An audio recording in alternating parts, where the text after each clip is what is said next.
दोस्तों, अगर आप और अच्छी नींद चाहते हैं तो हमारी प्यारी सी ऐप नींद को इंस्टॉल करें। इस ऐप पर आपको एक्सक्लूसिव स्लीप स्टोरीज़ मिलेंगी और आप बिना यूट्यूब प्रीमियम के भी इन स्टोरीज़ को बैकग्राउंड में सुन सकेंगे। इंस्टॉल करने के लिए आप हमारी वेबसाइट neend.app पर ज़रूर आइए और अच्छी कहानियाँ, स्लीप म्यूज़िक, कुछ टिप्स सुनने के लिए इस चैनल को सब्सक्राइब कीजिए।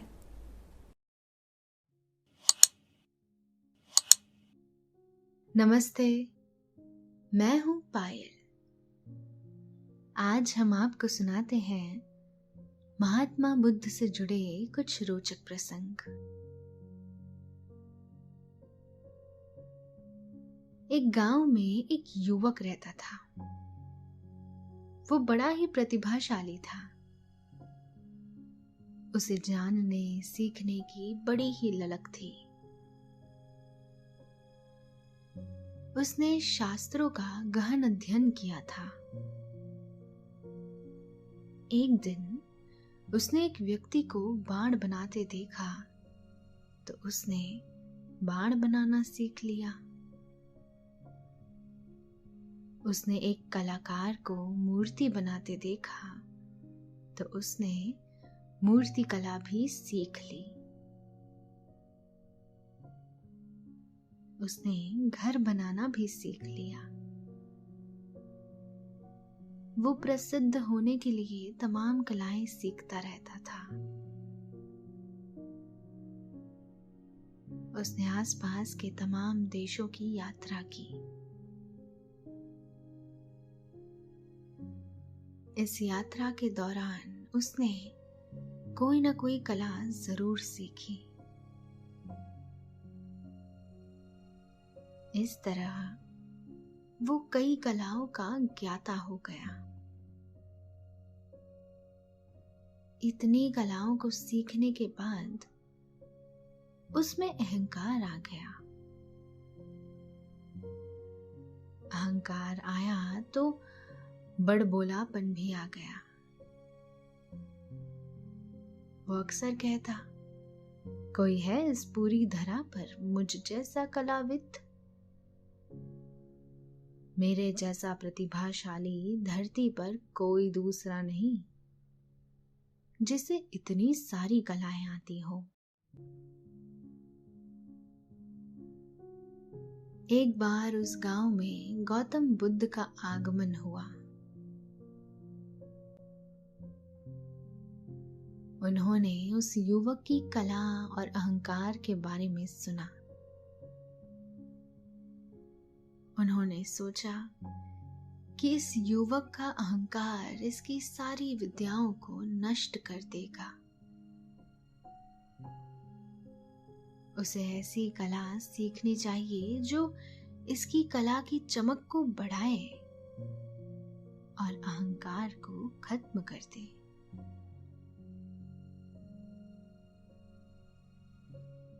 महात्मा बुद्ध भिक्षा का पात्र लेकर उस युवक के पास गए। युवक ने महात्मा बुद्ध को देखकर उनसे भी अपनी सीखी कलाओं का बखान किया। फिर उनसे पूछा, आपको कौन सी कला आती है? गौतम बुद्ध ने उससे कहा, मुझे खुद पर नियंत्रण की कला आती है। युवक को गौतम बुद्ध की बात समझ नहीं आई। उसने उनसे अपनी बात स्पष्ट तरीके से कहने को कहा। गौतम बुद्ध ने उससे कहा, जिसे बाण बनाने की कला आती है वो बाण बनाता है। जिसे नाव चलाने का ज्ञान है वो नाव चलाता है। जिसे मकान बनाने का हुनर मालूम है वो मकान बनाता है। इसी तरह मेरे पास स्वयं पर शासन करने की कला है। अब उस युवक को गौतम बुद्ध की बातों से जिज्ञासा पैदा हो गई थी। उसने तुरंत ही पूछा, खुद पर शासन कैसे करते हैं? बुद्ध ने उससे उत्तर दिया, स्वयं पर शासन करने वाले की कोई प्रशंसा करता है तो वो अभिमान से फूलकर खुश नहीं हो जाता। अगर कोई उसकी निंदा करता है तो भी वो शांत बना रहता है। स्वयं पर नियंत्रण करने वाला सदैव आनंद में रहता है। मैं तुम्हारे जैसा महान कलाकार तो नहीं हूं, लेकिन मैं ऐसा व्यक्ति हूं जिसे स्वयं पर नियंत्रण है। महात्मा बुद्ध की सीख देने वाली ऐसी और कहानियां हम आपको आगे सुनाएंगे, मगर उससे पहले हर रोज की तरह थोड़ी सी तैयारी कर लेते हैं। तो चलिए, आप अपने आसपास की सारी लाइट्स ऑफ करके आराम से लेट जाएं। अपनी आंखें कोमलता से बंद कर लीजिए।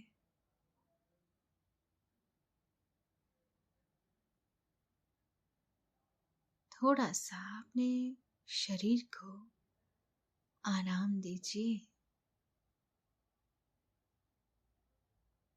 थोड़ा और आराम।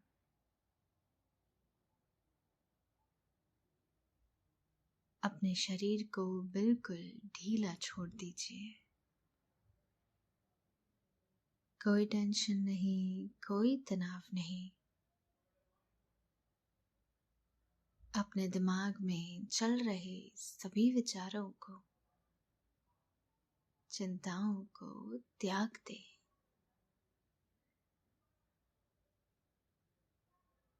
एक शांति सी महसूस करें।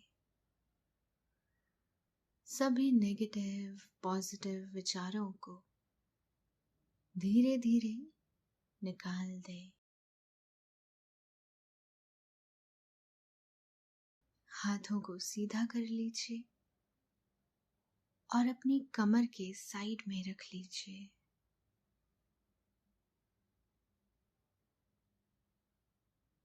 अपनी सांसों पर ध्यान लगाएं। इसको धीमे या तेज नहीं करना है, बस ध्यान देना है कि कैसे वो आपके नाक, गले में होते हुए आपके अंदर प्रवेश कर रही है और कैसे वो आपके गले और नाक के माध्यम से वापस निकल रही है। आपका मन शांत, एकदम शांत होता जा रहा है। आप बहुत अच्छा महसूस कर रहे हैं। खुद को काफी हल्का फील कर रहे हैं। सब तरफ शांति ही शांति है, सुकून है, खामोशी है। महात्मा बुद्ध का एक गांव में ठहराव था। वो गांव के लोगों के साथ हर शाम को सत्संग करते थे। हर दिन वहां भक्तों की भीड़ लगती थी। वो अपनी बात लोगों को बताते और भक्तों के प्रश्नों के उत्तर भी देते। उनके सत्संग में हर दिन एक युवक आता और बड़े मन से उनके विचार सुनता।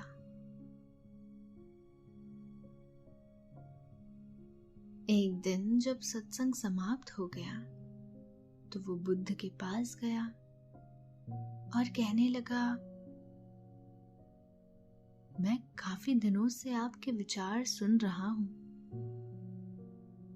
मेरी समस्या ये है कि मैं जब यहाँ से अपने घर जाता हूँ तो ऐसा सद आचरण नहीं कर पाता हूँ। मेरी समस्या का समाधान कीजिए।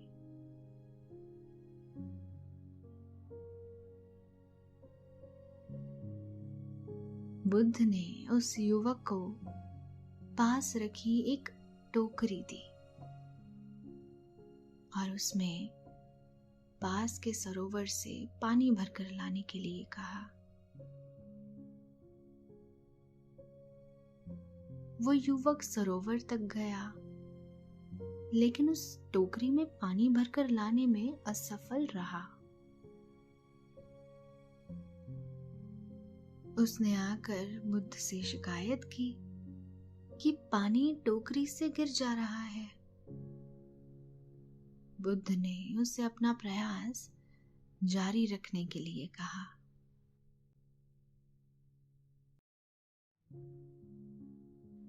एक दिन बुद्ध ने युवक को अपने पास बुलाकर पूछा, तुम इतने दिनों से टोकरी में पानी भरकर लाने का प्रयास कर रहे हो, क्या टोकरी में कोई अंतर आया है? युवक ने कुछ देर सोचने के बाद कहा, पहले उस टोकरी में मिट्टी दिखाई देती थी, लेकिन अब टोकरी की गंदगी हट गई है और वो बहुत साफ दिखाई देने लगी है। टोकरी फूलने से उसके बड़े छेद भी अब छोटे हो गए हैं। उसकी बात सुनकर महात्मा बुद्ध ने उसे समझाते हुए कहा,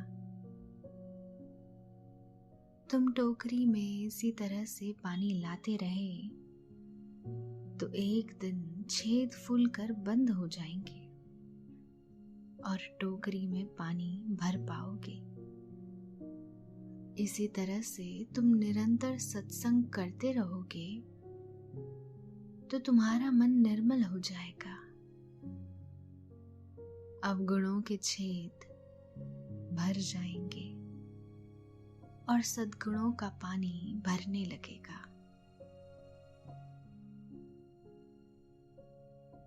एक और समय की बात है। गौतम बुद्ध आत्मज्ञान की खोज में गहन तपस्या कर रहे थे। उनके मन में तमाम तरह के सवाल उमड़ते रहते थे।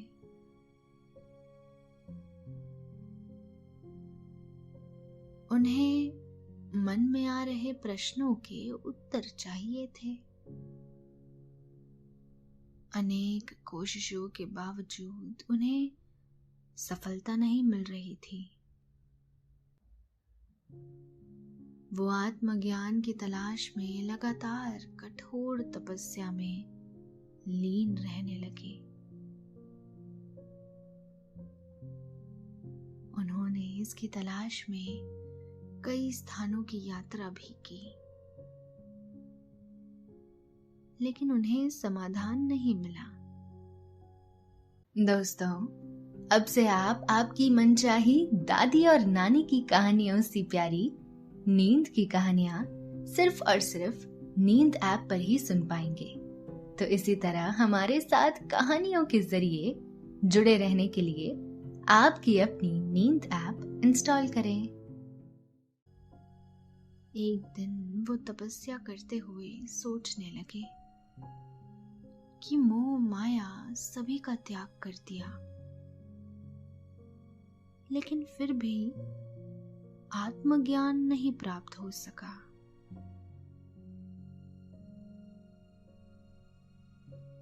उनके मन में संशय का जन्म हुआ।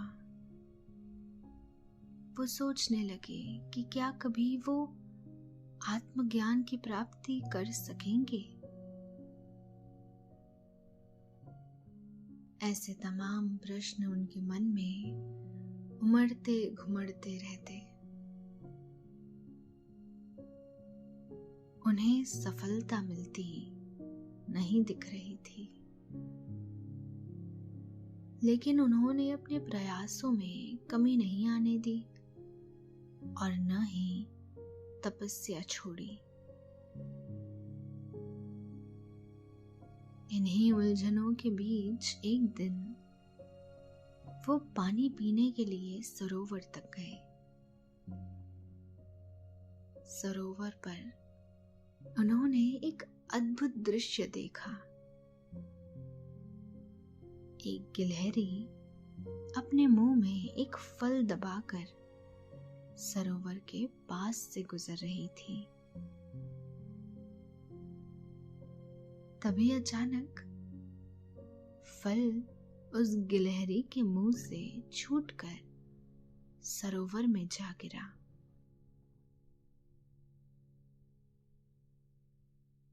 गिलहरी ठहर कर फल को सरोवर में डूबते हुए देखने लगी।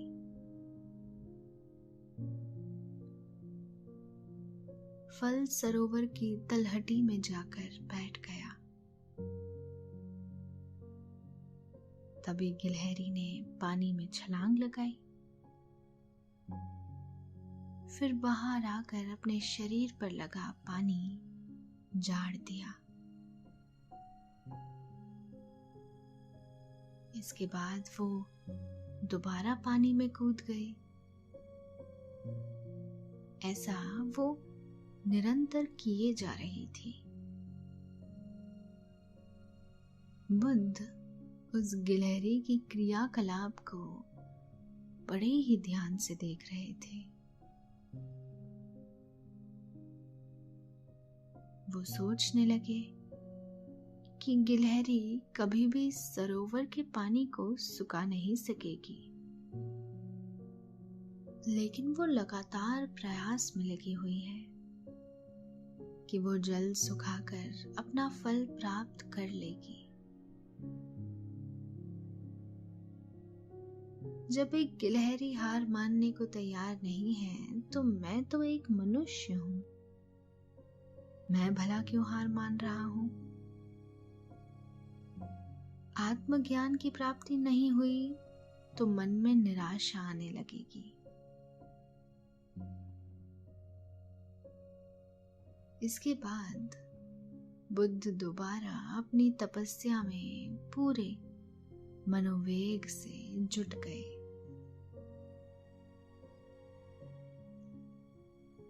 एक छोटी सी गिलहरी से सीख लेकर उन्होंने घोर तपस्या की और एक दिन उन्हें आत्मज्ञान की प्राप्ति हुई और वो महात्मा बुद्ध हो गए। एक बार का जिक्र है, गौतम बुद्ध सीसवा वन में पत्तों पर लेटे हुए थे। तभी एक शिष्य वहां आया और पूछने लगा,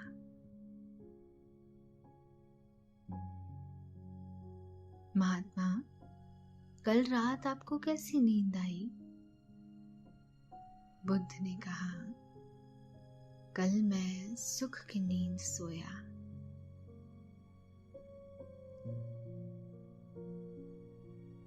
शिष्य ने आश्चर्य से पूछा, लेकिन महात्मा, कल रात तो बहुत कड़ाके की सर्दी थी। आपके पत्तों का ये बिस्तर तो बहुत ही पतला है, तो इसके बाद भी आपको सुख की नींद कैसे आ सकी? बुद्ध ने शिष्य से कहा, मेरे एक प्रश्न का उत्तर दो। अगर किसी का कक्ष गर्म हो, उसकी पलंग पर आरामदेह बिस्तर बिछा हो, मुलायम तकिया भी हो, ओढ़ने के लिए भी रुई भरा मोटा कपड़ा हो, 4 दासियां सेवा में तत्पर हो, तो क्या उस व्यक्ति को सुख की नींद आ सकेगी?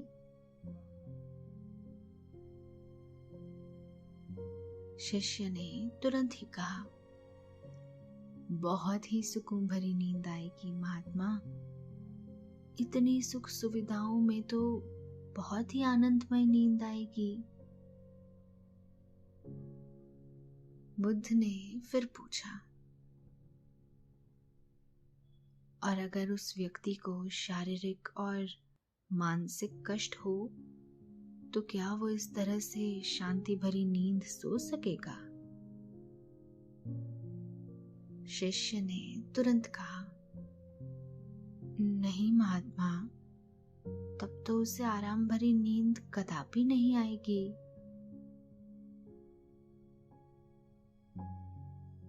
बुद्ध ने फिर पूछा,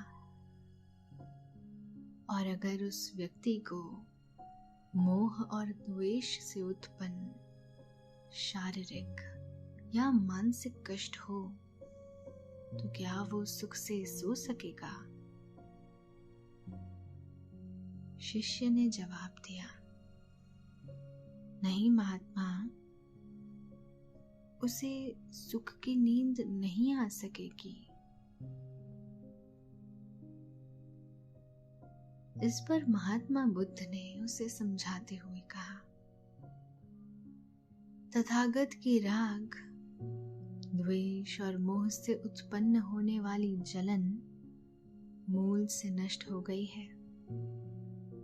इसी कारण मुझे कल रात सुख की नींद आई थी। एक और ऐसी ही कथा है। एक आदमी काफी दूर से पानी लाता था। उसके कष्ट को देखकर महात्मा बुद्ध ने उसे सुझाव दिया कि वो क्यों नहीं अपने घर के पास ही कुआं खोद लेता है। इससे उसे सुविधा होगी और हमेशा के लिए पानी का संकट दूर हो जाएगा।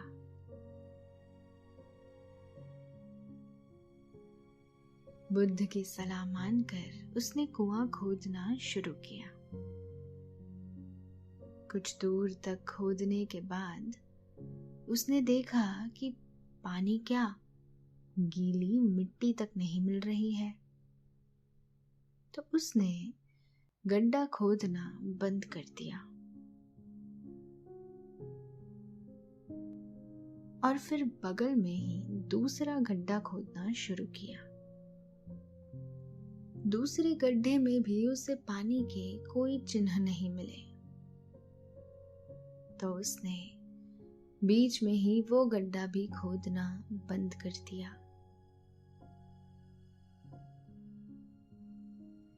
इसी तरह से उसने तीसरा, चौथा, पांचवा गड्ढा खोदा।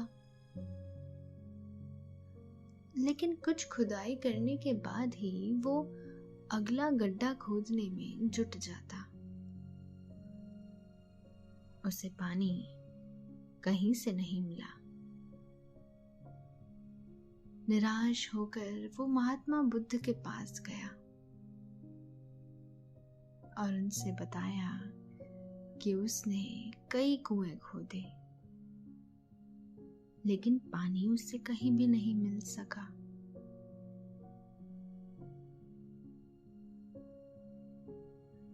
उसकी बात सुनकर बुद्ध को बड़ा ही आश्चर्य हुआ। वो उस जगह पर पहुंचे जहां उसने कुएं खोदे थे। उन्होंने 10 गड्ढे खोदे देखकर उस व्यक्ति को समझाते हुए कहा,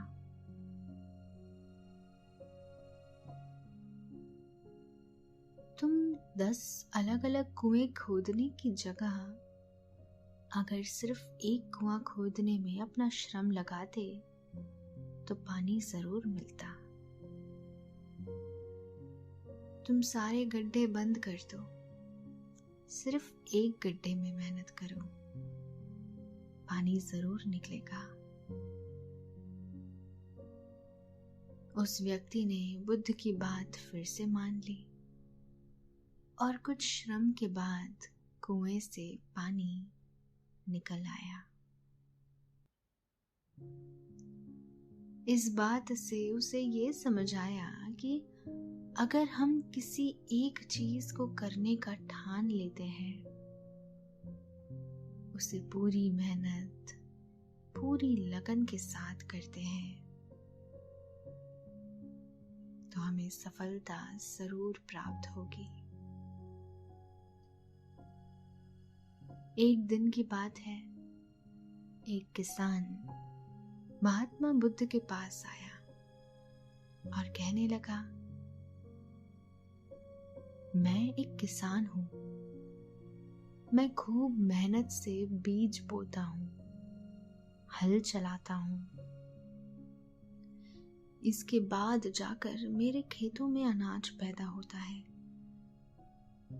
इससे मैं अपना जीवन यापन करता हूं। मेरी समस्या है कि मेहनत से जीवन गुजारने के बाद भी मेरे मन में शांति नहीं है। मैं कुछ ऐसा करना चाहता हूं जिससे मेरे खेत में अमरत्व के फल पैदा हों। आप मेरा मार्गदर्शन कीजिए महात्मा। किसान की बात सुनकर बुद्ध जरा सा मुस्कुराए। फिर उन्होंने कहा, तुम्हें अमृतत्व का फल अवश्य मिल सकता है, लेकिन इसके लिए तुम्हें खेत में बीज न बोकर अपने मन में बीज बोने होंगे। बुद्ध की बात सुनकर किसान को बड़ी ही हैरानी हुई। उसने पूछा, प्रभु, आपकी बात मैं समझ न सका। भला मन में बीज कैसे बोया जा सकता है और फिर फल कैसे प्राप्त होगा? बुद्ध ने उसे समझाया, ऐसा हो सकता है वत्स, मन के इन बीजों से तुम्हें जो फल मिलेगा वो फल अद्भुत होगा। ये फल तुम्हारे जीवन को भी सफल बनाएगा और तुम्हें नेकी की राह दिखाएंगे। किसान ने तुरंत ही पूछा, तब तो मुझे जरूर बताइए कि मैं मन में बीज कैसे बोऊं? बुद्ध ने उसे समझाते हुए कहा, तुम अपने मन में विश्वास का हल चलाओ, फिर विवेक के बीज बो, ज्ञान के जल से उसे सींचो और फिर उसमें नम्रता की खाद डालो। इससे ही तुम्हें अमृतत्व का फल प्राप्त होगा। इस फल को खाकर तुम्हारे सारे कष्ट दूर हो जाएंगे और तुम्हें असीम शांति मिलेगी।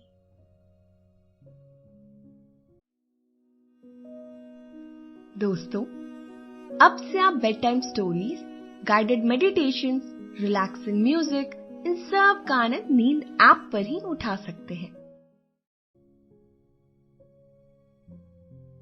तो दोस्तों, अभी आपने महात्मा बुद्ध से जुड़े प्रसंग सुने। आशा है इन सभी सीख को आप भी अपने जीवन में अपनाएंगे। मगर फिलहाल आपके सोने का समय हो चला है। निंदिया रानी चुपके से आपके सिरहाने आकर बैठ गई है। वो हौले हौले आपकी पलकों को सहला रही है। आपकी पलकें बोझल होती जा रही हैं।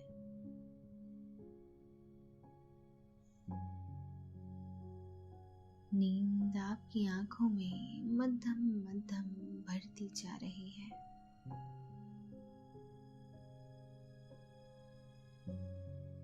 आप पर नींद की खुमारी छाती जा रही है।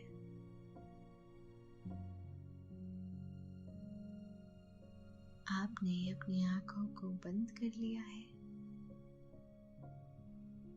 और आप आहिस्ता आहिस्ता नींद की आगोश में समाते जा रहे हैं, समाते चले जा रहे हैं। शुभ रात्रि, शब खैर, गुड नाइट।